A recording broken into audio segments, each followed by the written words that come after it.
Hi friends, welcome to प्यारा India. और friend, स्थानीय की परीक्षा 2023 की शुरू हो चुकी है और आज 17 जून 2023 को फर्स्ट सिटिंग में आपका दिनयाद का पेपर हुआ है। इस वीडियो में दिनयाद का पेपर का सवाल और जवाब जो भी आए हैं उसके डिस्कशन करेंगे। वीडियो शुरू करने से पहले फ्रेंड, अगर प्यारा इंडिया यूट्यूब चैनल पर आप नए हैं तो चैनल को सब्सक्राइब कर लें और बेल आइकन घंटी को प्रेस करें, जिससे कि नई वीडियो की नोटिफिकेशन आपको मिलती रहे। और वीडियो अच्छी लगे तो लाइक करें, अपने दोस्तों को शेयर करें।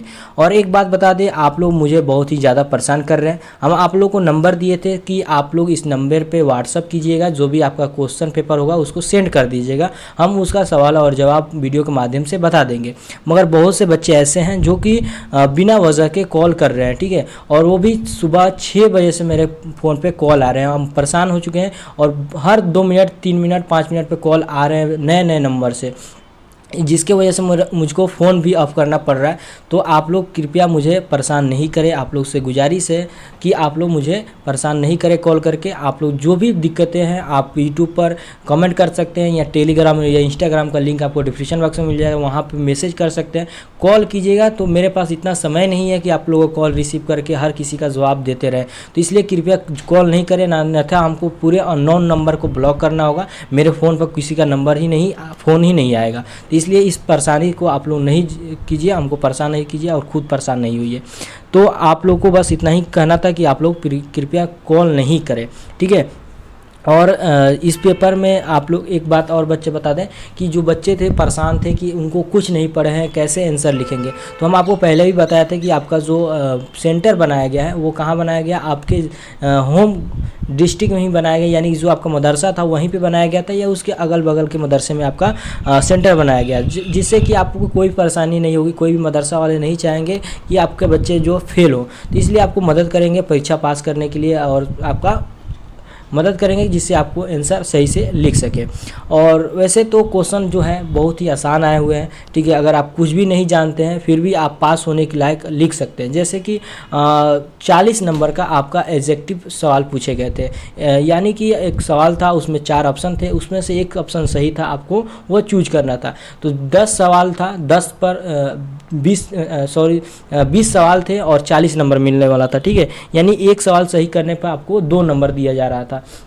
तो मान लीजिए कि आपको 20 सवाल दिए गए हैं, तो उसमें से कोई भी ऐसा स्टूडेंट नहीं होगा जो नहीं भी पढ़ा होगा, अपने माइंड से यूज करके उसमें से 10 सवाल को सही कर सकता है। ये नहीं है कि वहाँ पे निगेटिव मार्किंग भी है। आप सभी 20 सवाल को बनाइएगा तो 10 सवाल ऐसे होंगे कि आप सही कर लीजिएगा, तो इससे आपको 20 नंबर मिल जाता है। उसके बाद आपको लिखने के लिए सवाल आए हुए थे, 40 नंबर काट लेने के बाद आपको 60 नंबर का सवाल जो है लिखने के लिए मिल रहा है।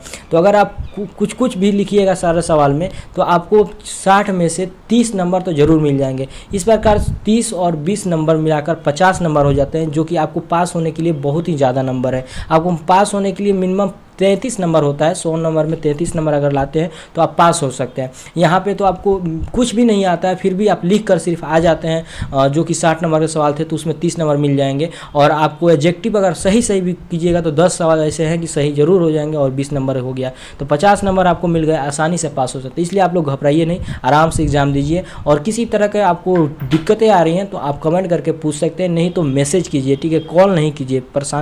बहुत ही ज़्यादा हम परेशान हो गए हैं आप लोग के कॉल से।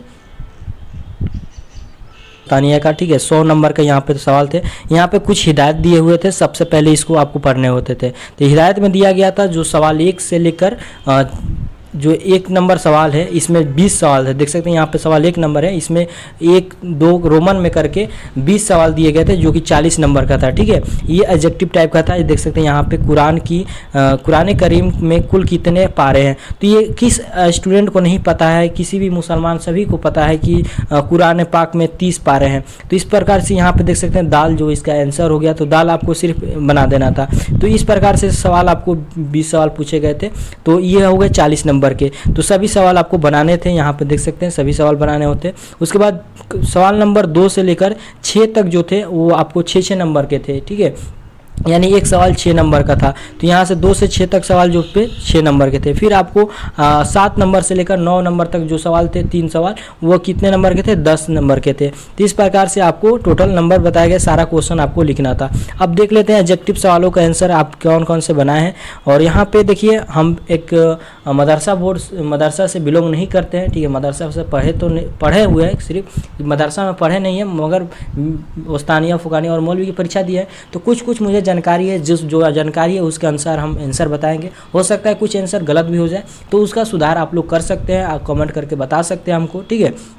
इसमें कोई बुराई वाली चीज़ नहीं है, जो हमको आ रहा है हम आपको बता दे रहे हैं, ठीक है। और जो नहीं आता है वो आप जवाब दे सकते हैं, हमको बता भी सकते हैं। तो यहाँ पे देखिए पहला जो सवाल था इसका आंसर जो हुआ आपको पहले ही बता दिए, दाल होगा, ठीक है। उसके बाद यहाँ पे दिया है कुरान करीम में कुल कितने सूरतें हैं, ठीक है। तो कुल सूरतों की संख्या जो है ये 114 है, ठीक है। इसका भी आंसर जो होगा दाल होगा, ठीक है। उसके बाद है सूरह इखलास क्या है। सूरह इखलास क्या है, तो यहाँ पे दिया गया मक्की, मदनी, हजाजी, तो इसका आंसर अलिफ होगा, ठीक है, मक्की है, ठीक है। उसके बाद है कुरान करीम की आखिरी सूरत कौन सी है, तो सबको पता है ये, तो देखिए आप मुस्लिम हैं तो आपको ये पता होना चाहिए, सूरह नास जो है ये आखिरी सूरत है। तो ये ऐसे सवाल जो थे कि आप आसानी से इनमें से सभी सवाल आपको पता हो गए। एक सवाल ये आपको छोड़ दिया जाए, अगर पढ़ा हुआ नहीं इंसान है तो ये नहीं बनाएगा, मगर और से जो भी सवाल हैं वो आसानी से बना सकता है। उसके बाद देख सकते हैं यहाँ पे कि जो 5वां नंबर सवाल है, किस सूरह में जो 3 कहते हैं, ठीक है। तो इसका आंसर दाल होगा, ठीक है। ये आप लोग बनाइएगा, सूरह फलक और नास मिलाकर बनते हैं, ठीक है, ये 2 सूरह मिलकर बनता है।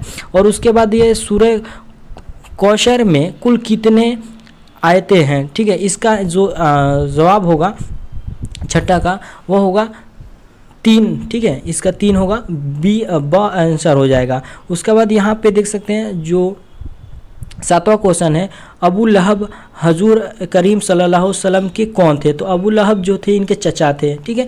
उसके बाद यहाँ पे दिया है वह कब कौन सा सेगा है, तो इसका जवाब हमको पता नहीं है, ठीक है। इसका जवाब हमको पता नहीं, इसलिए हम आपको गलत नहीं बता सकते हैं। अगर आपको पता है तो आप कमेंट करके बता सकते हैं इसका जवाब क्या होगा।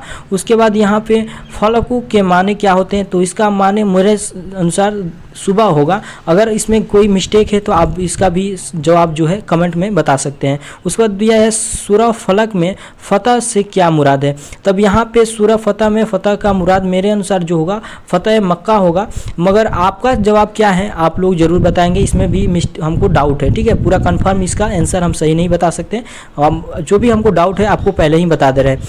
और यहाँ पे दिया है वितिर नमाज क्या है, तो ये आप सभी जानते हैं, जो भी मुस्लिम लोग हैं उनको तो नमाज़ पढ़ना ही है, आप लोग मदरसा में पढ़ते हैं तो ये भी पता होगा। जब आप नमाज़ पढ़ते हैं वितिर, तो वितिर में आप क्या करते हैं, नियत करते हैं, तो वितिर वाजिब बोलकर नियत करते हैं, तो वितिर वाजिब होता है, ठीक है। तो इसका आंसर अलिफ हो जाएगा। उसके बाद दिया गया सफ़र के दौरान 4 रकात नमाज कितनी पढ़ी जाती है, तो आपको ये भी पता होना चाहिए कि जब हम नमाज़ पढ़ते हैं सफ़र में रहते हैं तो क्या उसका आधा पढ़ते हैं, ठीक है। फ़र्ज जो होता है 2 रकात ही पढ़ा जाता है, तो इसका अलिफ आंसर हो जाएगा। उसके बाद दिया है चाशिस्त की नमाज क्या है, तो इसका जवाब बहुत बच्चों को नहीं पता होगा, चाशिस्त नमाज क्या है, तो ये एक मुस्तहिब नमाज है मेरे अनुसार। अब इसका भी डाउट है हमको, ठीक है, मगर कंफर्म नहीं बोल सकते, मुस्तहिब हो सकता है। अब इसका सही जवाब क्या है आप लोग इसका आंसर दे सकते हैं।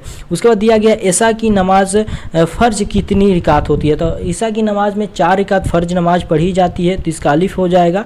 उसके बाद ईद के खुतबा की नमाज पहले दिया जाता है या बाद में, देखिए अब ईद की नमाज में जो भी लोग सभी लोग ईद की नमाज़ पढ़ते हैं, तो खुतबा कब होता है आप लोगों को पता ही है कि ईद की नमाज में क्या होता है, खुतबा जो बाद में होता है। और सब नमाज जुम्मा की नमाज में आप जब देखते होंगे खुतबा पहले पढ़ा जाता है, तो इसमें क्या हो जाएगा, बाद में हो जाएगा, जी में इसका जवाब हो जाएगा। उसके बाद रमज़ान मुबारक का रोज़ा है, तो रोज़ा क्या है, सभी पर फ़र्ज़ है, सब जानते हैं कि रोज़ा क्या है, सभी पर फ़र्ज़ होता है, तो ये फ़र्ज़ है।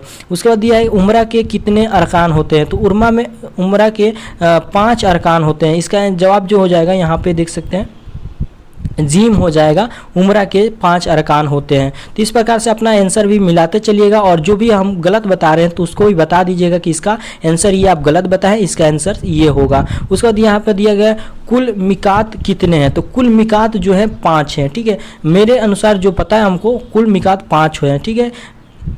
उसके बाद कफन की कितने किस्में, अब इस सवाल का जवाब हमको पता नहीं है, ठीक है। वैसे तो 3 कपड़े पहनाए जाते हैं, मर्द जब इंतकाल करते हैं तो 3 कपड़ों से उनका कफन के कपड़े से पहनाया जाता है, मगर और औरत को, जो भी औरत होते हैं, वुमेन होते हैं, उन लोगों को 5 कपड़ा। तो मगर ये किस्म क्या होता है इसके बारे में हमको भी पता नहीं है, आपको पता है तो जवाब ज़रूर दे दें। उसके बाद यहाँ पे दिया गया है सजदा तिलावत क्या है। तो सजदा तिलावत, जैसे कि आप कुरान शरीफ पढ़ते हैं तो उस समय आपको कहीं कहीं सजदे आते हैं, तो सजदा जब दिया जाता है तो वो सजदा क्या है, सुन्नत है, फ़र्ज है, वाजिब है। तो ये आपका सुन्नत है, ठीक है, ये सुन्नत है, यहाँ पे ये इसका जवाब होगा। तो यहाँ पे जितना भी एडजेक्टिव सवाल थे उसका जवाब बता दिए हैं, अब आप लोग मिला लीजिएगा। कुछ और भी यहाँ पे सवाल हैं एडजेक्टिव, सॉरी नीचे यहाँ पे कुछ और भी सवाल है, इसको देख लेते हैं। कुल मिकात कितनी है, ओ ये तो हम आप पहले बता दिए हैं आपको, ठीक है। अब देखिए लॉन्ग क्वेश्चन जो थे, लॉन्ग क्वेश्चन में पहले शॉर्ट क्वेश्चन जो थे 6 नंबर के 5 सवाल थे, ये सभी आपको बनाने होते हैं। यहाँ पे गुल्फ, यहाँ कुछ लिखा हुआ है अरबी में जो कि यहाँ पे साफ़ नहीं है, जो बच्चे भेजे हैं साफ़ फ़ोटो नहीं भेजे हैं, तो इसको आप देख लीजिएगा। उसको क्या करना था, कौन से सेगा है तहरीर कीजिए था, ठीक है। और तो ये मान लीजिए कि जो बच्चे नहीं पढ़े थे नहीं बना सकते हैं, अगर आपको पढ़े होते तो बना लीजिएगा। मगर यहाँ पे दिए सूरह इखलास की तर्जमा कीजिए, तो ये था। अब उसके बाद था सदका फित्र किन किन लोगों पर फ़र्ज है। तो यहाँ पे देखिए आप मिलाद में जब भी सुनते होंगे तो आप कुछ नहीं जानते हैं, मगर आप मिलाद शरीफ सुनते होंगे या तो आपको ये सब बातें बताई जाती होगी, सदका या फित्र या जुम्मे की नमाज में, तो ये आप अपने माइंड से सुने होंगे तो याद होगा तो लिख सकते थे। उसके बाद यहाँ पे देखिए था ईद की नमाज की किस पर वाजिब है, ठीक है, कि ईद की नमाज किस पे वाजिब किया गया है, ये भी यहाँ पे बात, इसके बारे में भी आप लिख सकते थे। नमाज जुम्मा की शराइत क्या हैं, तो ये भी आप लिख सकते हैं जुम्मा। तो ये सारे सवाल थे, आसानी से आप बना सकते हैं। तो उसके बाद यहाँ पे कुछ अरबी में दिए गए हैं सेंटेंस, हम गलत इसका नहीं पढ़ेंगे क्योंकि साफ समझ में नहीं आ रहा है, इसीलिए गलत का पढ़ के इसको गलत नहीं। मगर इस अरबी को जो भी लिखा गया है उसमें क्या था कि किसी रोशनी में नमाज की हिदायत पर एक नोट लिखे, यहाँ पर दिया था, ठीक है। नमाज की हिदायत पढ़ने के लिए एक नोट लिखना था, ये 10 नंबर का सवाल था। उसके बाद 8वां जो सवाल था ये भी यहाँ पर अरबी में कुछ दिया गया। उसके बाद दिया गया आयत बला का तर्जमा करें और करते हुए बताएं कि सफ़ा व मरवा पहाड़ कहाँ है, ठीक है। तो सफ़ा और मरवा पहाड़ कहाँ है ये बताना था, और इस आयत जो दिया गया है उसको तर्जमा करना था। उसके बाद यहाँ पे दिया गया है 10वां जो सवाल है कि नमाज की फ़राइज़ को तहरीर करें। तो ये सारे सवाल थे जो कि आसानी से आप बना सकते थे, आप थोड़ा बहुत भी जानते हैं, माइंड सेट लगा कर भी लिख सकते थे। तो फ्रेंड जो भी सवाल थे डिस्कशन कर लिए हैं, आप सभी को बता दिया है। वीडियो अच्छी लगे तो लाइक करें, अपने दोस्तों को शेयर करें, और फ्रेंड आप लोग कॉल करके हमको परेशान नहीं करें, बस यही बात कहनी थी। तो फ्रेंड वीडियो में बस इतना ही, थैंक यू।